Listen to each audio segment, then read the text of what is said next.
We believe in Europe. We believe in the European project. We believe that Latvia needs to be at the heart of the European project. I don't hate Brussels, I just don't like the incompetence of the people who are running it. And when you see them attacking us, you can see people who resent competence. This is a man who is a great Latvian and who is a great European, and a man who's not afraid to speak the truth about what needs to be done. Value of democracy in Latvia. Turn your camera around and pan it over this way.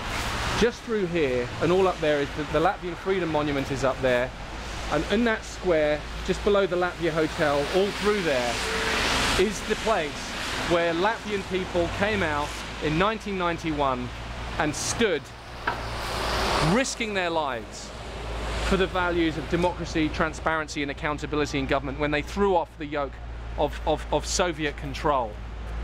They risked their lives, some of them gave their lives. Well, very few people anywhere in Europe are aware of the fact that most laws, most new laws, the majority of them, in Latvia, in France, everywhere, come now from Brussels.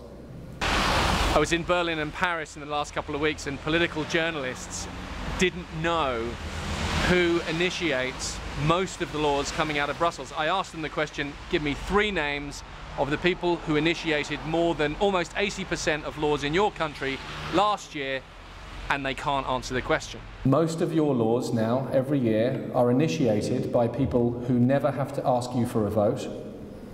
You don't know where they're from. You don't know who's lobbying them. You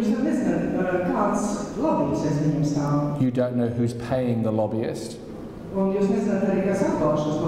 You don't know if there's an improper relationship between the initiator of the legislation and the lobbyist. I started off my business career very early on, here in the early 90s, and it's amazing as an entrepreneur and as a businessman when you see these politicians who've never created a real job with their own money. They've never actually had to fire anybody that they've hired with their own money, who they feel responsibility for. These people are completely out of touch.